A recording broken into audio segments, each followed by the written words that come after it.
Friends, आज हम discuss करने वाले हैं पीआरपी, ओपीआरपी और सीसीपी के बारे में।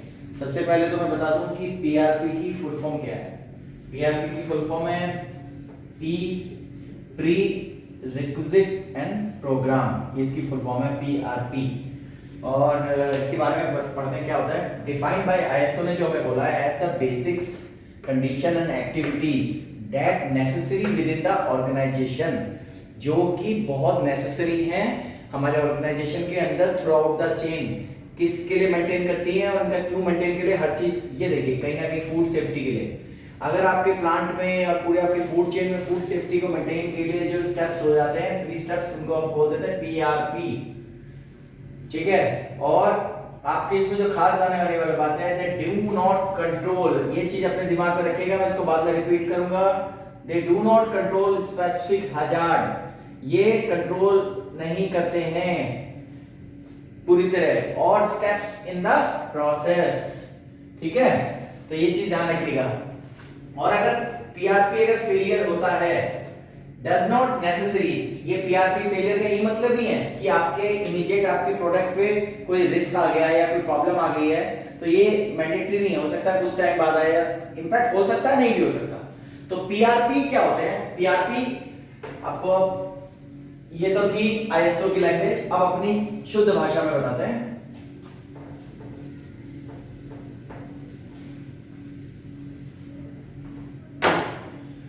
वो वर्क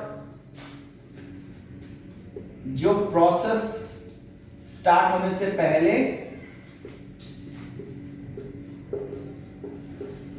हमें करना है फॉर मेंटेनिंग, और उससे क्या होगा, काम क्या होगा, उससे हम क्या मेंटेन करेंगे, उससे हम मेंटेन करेंगे फूड सेफ्टी।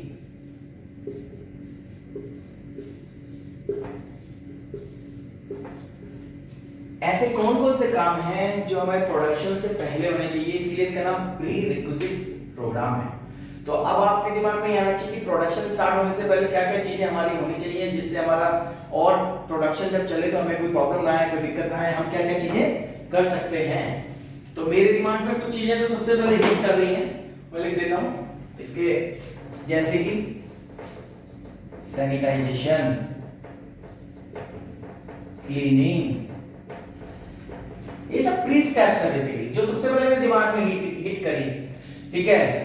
आपका जो एक्टिविटी रोडा बॉक्सेस वाली चेकिंग वाला, अगर पीसीआई को कॉन्ट्रैक्ट दिया हुआ है, PCI work, pest control activity, ठीक है। और आपकी कई चीजें, आपका मेंटेनेंस, मशीन का मेंटेनेंस जो पहले होता है, मेंटेनेंस, ठीक है। और आप इस तरीके से उस दिमाग पर लगा सकते हैं जो आपने पहले से अवेयर किया, ट्रेनिंग, आपने सब बंदों को लाइन चलाने से पहले ट्रेन किया हुआ है।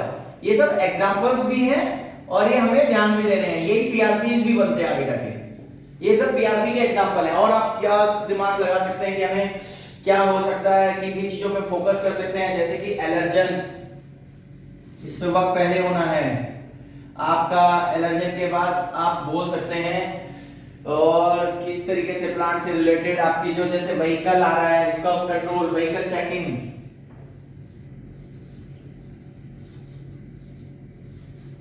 और आप बोल सकते हैं कि आपका परचेजिंग जो आप ले रहे हैं उसकी सारी डिटेल्स आपको पहले ही स्टार्ट करने से पहले लेनी। देखिए परचेजिंग मैंने लिखा छोटा सा, बट अब परचेजिंग में बहुत कुछ आ जाएगा।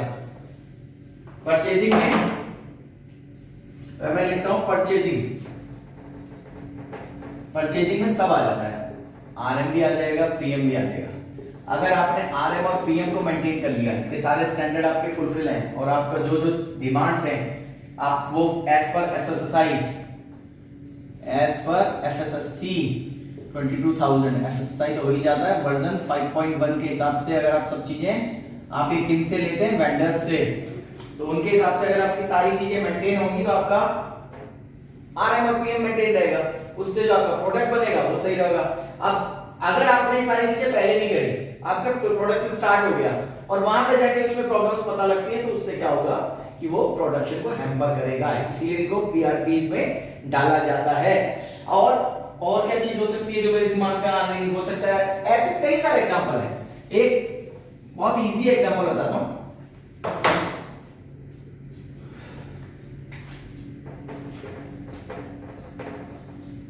Personal hygiene.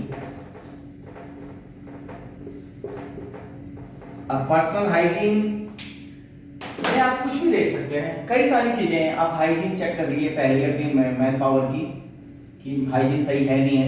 आपने कई सारी इसमें पॉलिसीज बना सकते हैं। फूड सेफ्टी अलग हो गई पॉलिसी, अभी यहाँ फूड सेफ्टी नहीं डालता, फूड सेफ्टी को सेपरेट लेते हैं।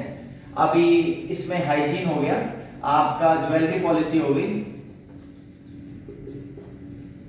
और आपकी ड्रॉप पॉलिसी आ सकती है इसमें।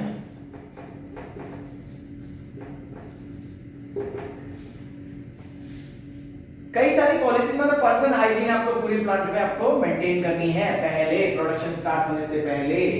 उसमें आपकी एप्रन्स आ गए, क्लीन एप्रन्स होने चाहिए, ठीक है, शूज सबके पास होने चाहिए, ग्लव्स जो यूज करेंगे वो फूड ग्रेड के होने चाहिए, और आप इस तरीके से आप जो भी केमिकल्स यूज करेंगे मशीन्स के लिए वो सारे फूड ग्रेड के होने चाहिए। केमिकल इन द सेंस और तो कहीं आप यूज कर नहीं सकते, जो आपका ग्रीस यूज करते हो, ग्रीस जो आप यूज करते हो कई बार मशीन्स पे मेंटेनेंस पे, तो वो सब फूड ग्रेड का होना चाहिए। ये सब क्या है, दीज आर पीआरपीस। तो पीआरपी को समझने का बहुत इजी तरीका है, पीआरपी वो एक्टिविटीज, वो प्रोसेस होता है जो कि प्रोडक्ट स्टार्ट होने से पहले ही लगभग हम पूरी तरह करते हैं। और ये किस चीज में हेल्प करता है, फूड की सेफ्टी के रिस्क को कंट्रोल करने में हेल्प करता है। मैं नहीं कहता पूरी तरह रिस्क हटा देगा, दैट्स नॉट श्योर, क्योंकि ये पीआरपी इसीलिए इसमें डाला जाता है। ये सब जो मैंने आपको बताया, दीज आर द एग्जांपल्स। अब मैं आता हूं ओपीआरपी में।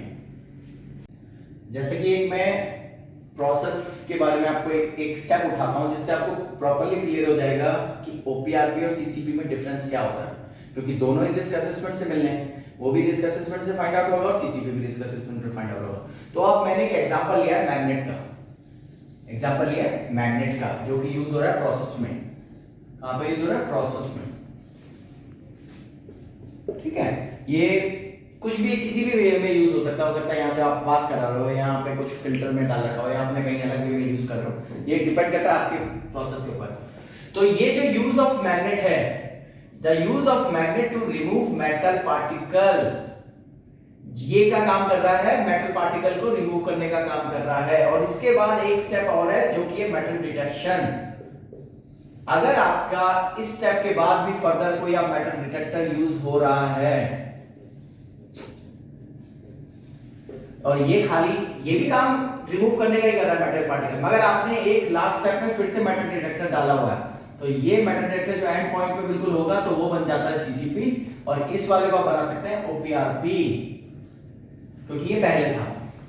क्योंकि आप इस स्टेप पे इस मैग्नेट को क्या कर रहे हो, आप खाली इसकी cleaning of the magnet step can be considered as OPRP, cleaning. आप यहाँ पे क्या क्या करते हो, क्लीनिंग करते हो, इस मैग्नेट को चेक करते हो, और आपको ये चीज ध्यान रखना कि इसकी गॉस स्ट्रेंथ, जो मैग्नेट होता है उसकी स्ट्रेंथ हमेशा गॉस में अच्छे वो होती है मेजरमेंट, तो उसकी गॉस स्ट्रेंथ आपके हिसाब से कुछ भी होनी चाहिए, चाहे आप बोलते हो अगर आपकी 10,000 होनी चाहिए, या आपके 5,000 होनी चाहिए, या 8,000 होनी चाहिए, आपके प्रोडक्ट के ऊपर डिपेंड करेगा। ये आपने स्ट्रेंथ पहले ही फाइनल कर दी, और आप क्या करते हो, यूजुअली इसको चेक करते हो आपकी शिफ्ट खत्म होने के बाद, और इसको क्लीन कर लेते हो, तो that should be considered as OPRP. मगर अगर यही फाइनल डिटेक्टर में है फाइनल, तो उसका मेजरमेंट डिफाइन होना चाहिए। मेजरमेंट इन द सेंस कि आप बोलोगे कि भाई मेटल डिटेक्टर के लिए आपको लिमिट्स डिसाइड करनी पड़ेगी, जैसे इसमें कोई लिमिट डिसाइड नहीं थी। मेटल डिटेक्टर अगर आपका फाइनल सीसीपी है तो आपको उसमें क्या क्या लिमिट डिसाइड करनी पड़ेगी कि भाई फेरस के लिए ये रहेगा, नॉन फेरस के लिए ये रहेगा, एसएस के लिए ये रहेगा, कि मान लो ये आपका 0.2 mm का रहेगा, ये 0.6 mm का रहेगा, मान लो 0.1 mm का रहेगा। ये आपको अपने प्रोडक्ट के हिसाब से देखना पड़ेगा कि जो आपका रिस्क असेसमेंट बेस पे ये सब वैल्यूज आपकी बनती है। ये मैंने आपको एक एग्जांपल दिया।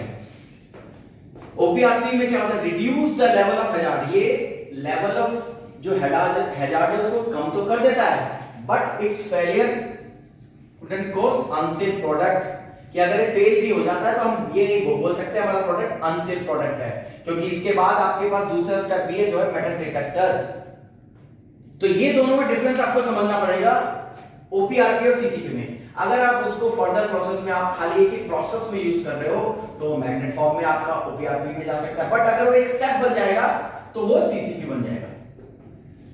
ये दोनों में डिफरेंस बहुत इंपॉर्टेंट है जो कि आपको समझना पड़ेगा सीसीपी और ओपीआरपी में।